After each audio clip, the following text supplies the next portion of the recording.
what's up? My name's John Murphy and this is my new account, and the purpose of this account is going to be to teach you guys how to turn your daily driver into an off-road vehicle but keep it street legal.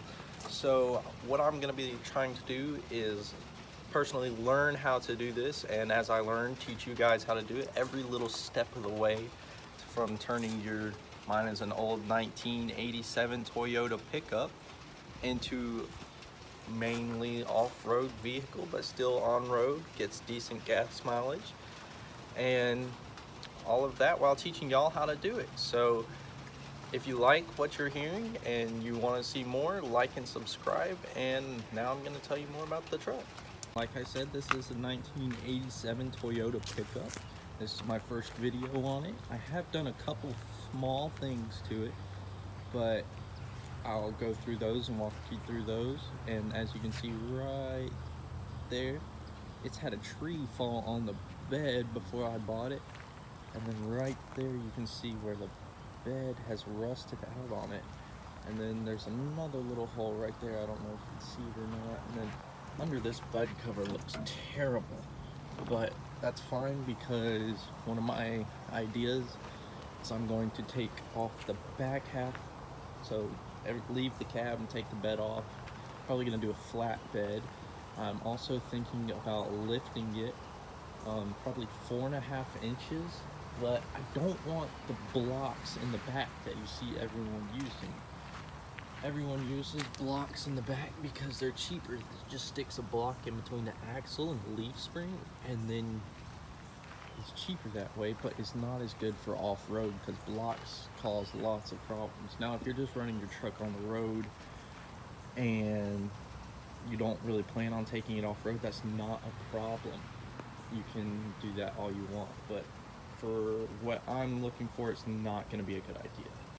Alright YouTube, so basically this is the inside of the truck. As you can see right there, there is a rip in the seat already, and I do have an aftermarket radio in it already, but you probably can't see that. Okay, but that's no big deal. I'm gonna walk everybody through that because all that I saw on YouTube was everybody ripping out the entire dash just to get to the radio. I don't think that's right because I did it with just like 4 bolts. And I also have put new speakers in it already, and I'll do a walkthrough on that. I'll even do a review on the radio and the speakers and everything that I do to it. I'm going to do a review on to know if it's good or not, because I'm trying to keep this project cheap and affordable for your like average person. You know, I'm still in high school and I don't have a lot of money to be spending. I'm saving for college. Also, as you can see, it's got some surface rust. No big rust anywhere other than the bed, but it does have some surface rust right there, and so we're going to be painting it eventually. That's going to come along, and stuff like that. But right now I'll just show you the inside of the truck and tell you what I've done. Alright, so this is the inside of the truck. Like I said, there is a rip in the seat right there, you know, all in the driver's seat. These handles are ripped really badly too. I gotta fix that. It's missing this little door lock slip like this one has right here, but that's not a big deal. The AC does not work, and then I broke this little piece right here fiddling around on an accident. I do have a dual radio in it. It's very cheap, $21 at Walmart. It has Bluetooth, aux, USB. I mean, it has everything that you need. It has the old pull and turn parking brake. It is a 5-speed manual transmission. Has the key right there, and then a push to clutch on the other side, which I can show you in a minute.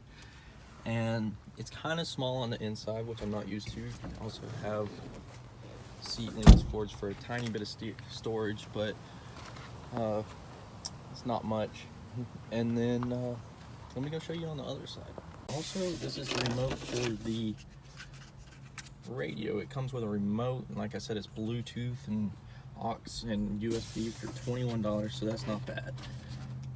Dash cracked, typical for an old vehicle, but you know, no big deal. I'll just put a dash cover on it, maybe eventually. I'm not really sure yet.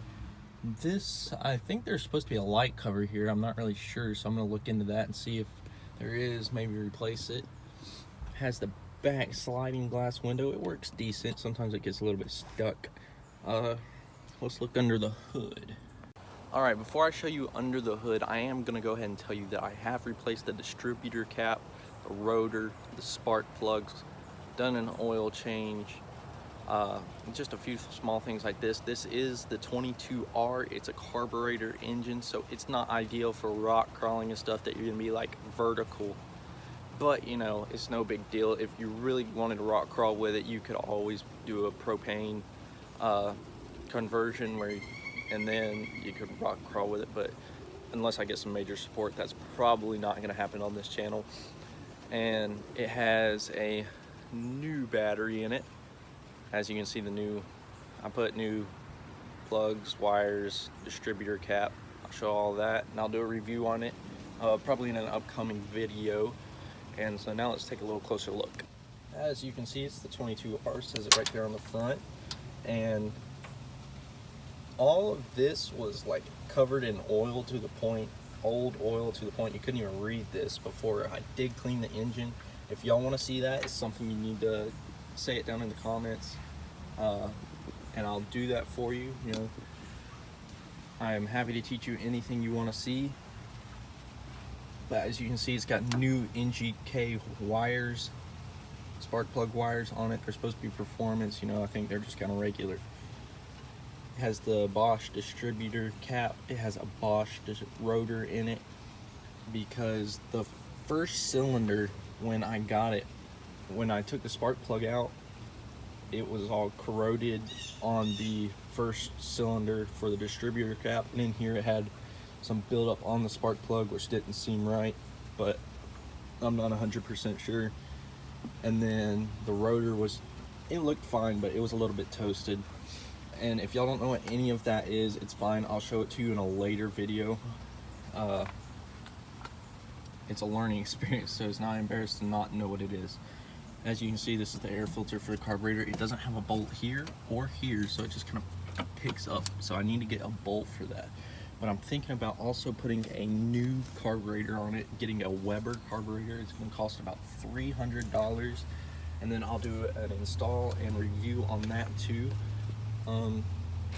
But yeah, that's really all under the hood. Okay, YouTubers, so basically what we have going on here is the rims. In tires, I mean, if I lift it, I'm obviously going to have to replace those. The rims, you wouldn't think so much, but the back spacing on them is like 5 inches or something. And it can only be like a 3.75 back spacing with most lift kits. So I'm going to have to look into that. And I mean, you can buy a set of rims on Craigslist or whatever for $200. I might try and get a sponsor or something. Do a review on like a set of beadlock rims, maybe a low brand or something. I'm not really sure how that works, but if I ever do replace them, they will be for sale. Probably do $200 for the rims, and the tires are really good condition, so I'll probably do $400 or $600 for the tires.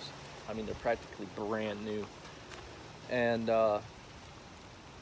as you can see from the bottles in the back, I have replaced all the transmission fluid, and I have replaced the radiator fluid. And basically the radiator has a tiny little crack in it, which my dad helped me solder back, but I can show that to y'all. These running boards have a little bit of rust on them. I'm probably going to repaint those soon, but I will eventually replace them with like a rock slider style, just because I think that looks better. And then it does have the locking hubs, and I'm going to show you in a second, but they are kind of tight. And if anyone knows anything about that, if they're supposed to be looser, make a comment please, because like I don't know if that's something that I need to fix. They are tight, but I've never had locking hubs before that, so I don't know if they're supposed to be as tight as they are. Other than that, I'm going to show you under the bottom. It looks like from the cat back it's had a new pipe, a new muffler and everything. It looks still factory, but it looks new compared to the headers down to where the Cadillac converter should be, because that's all rusted up, and then it's got the newer pipe on it from there back. So I'll show that to y'all too, and also I'll walk you through, I don't remember if I've said this already, but I'll walk you through everything I've done so far. So the new distributor cap, the wires, the radio, the door was actually broken when I got it, and I'm gonna explain that to you. I probably can't show it to you because it's kind of already fixed, and it's gonna be a complicated one to show, but I can explain to you what happened, and it was a really cheap and easy fix, a little bit of work and know-how. And then another future thing, I'd like to put a muffler on it. I used to have a Tahoe. I'll put a picture of that somewhere in the video. I built a off-road bumper for it, did a little 3-inch lift, I think, and I also put a cherry bomb on it. I put the Vortex on it. I did not put the glass pack. I hate the sound of a glass pack. And so basically, I'm thinking about maybe putting another cherry bomb on it. And sorry if there's background noise right now. It is raining a little bit, so I had to come under the awning. So I might do MagnaFlow or Flowmaster or something of that type. We'll just have to look and see. If y'all want me to do something certain, again, put it in the comments below. I'll make it happen. Another thing that I have to fix is going to be the antenna, because as you can see right here, the antenna is loose. It's no big deal. Kind of like the way it slants like that. It probably wouldn't catch a tree as easy. But I kind of want to fix it just because I don't know why it's doing that.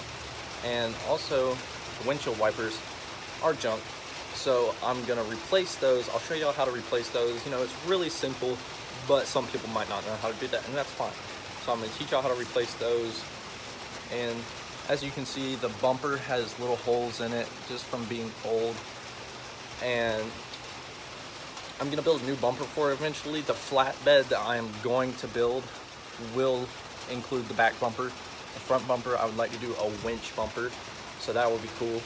I've never built a winch bumper before. I built the bumper for my Tahoe, and I totaled someone's vehicle, and the only reason they totaled my Tahoe is because the airbag went off, so that was kind of drastic. But you know, new things come along. It's gonna be kind of nice being able to build another one. Also, the headlights are trash, and the high beam does not work on them. So we are gonna have to try and figure out how to fix that. I believe it's the switch problem on the inside, because they worked for the first couple of days that I had it, and then it just quit. So I would also like to put LED headlights in it, and I'll do a product, show you how to install them. Maybe I can see if I can get another subscription. Like I said, do a review and everything on them. If not, I'll still do it, but it would be neat. And then, so yeah. Like I said, you can see up and under here that the exhaust does look rusted, and then you can see that right there it switches, and then it goes new all the way back, all the way to the new pipe coming out the tip. And I'm probably gonna put a new tip on it. I just don't like the look of that one. Also, the bolts, the U-bolts are way too long, so I wonder if someone hasn't had a lift kit on it before I had it. The people that I got it from, they were super nice. I got a super good deal. It was $2,500, and it has 95,000 miles. These Toyotas are known to run up to 400,000 miles plus. You know, so I would say I got a super good deal. You have to say in the comments below if you think that's a good or a bad deal. I don't know if you can hear that or not, but that's why I hate glass packs. They sound terrible. All right, so now we're gonna do a cold start, just to let it hear it down, you know, before, after, maybe eventually, just shall see. If you like the sound of it now, tell me in the comments below. If you don't, then tell me what you think I should do to it.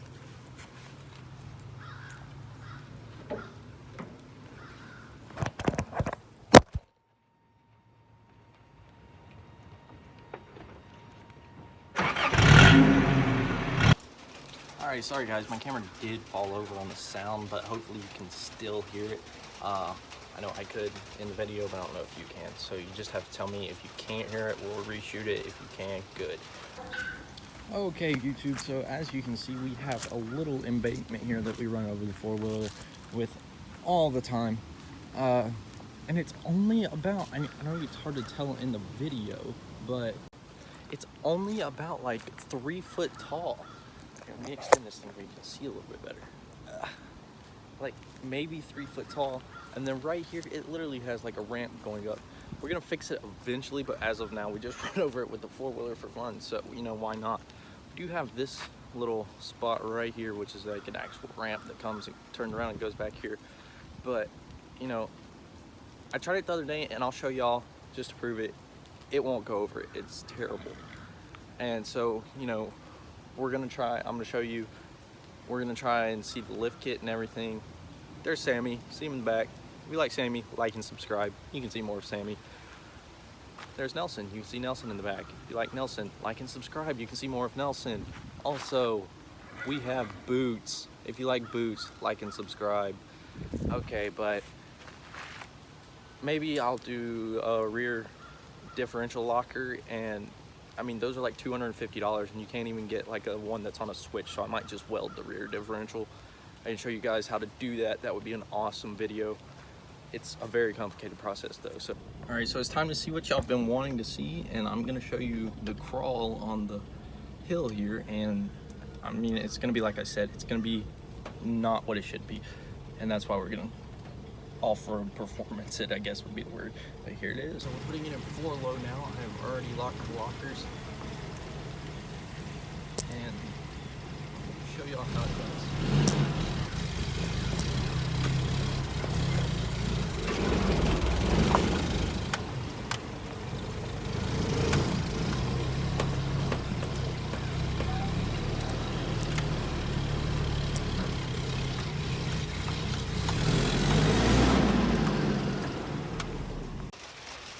Stay tuned, like and subscribe if you like what you're seeing. If not, okay, but whatever. So see you guys next time. Just kidding, that's what everyone does. I'm getting my own. Just gotta think of it first. So if you have any ideas, say it in the comments below.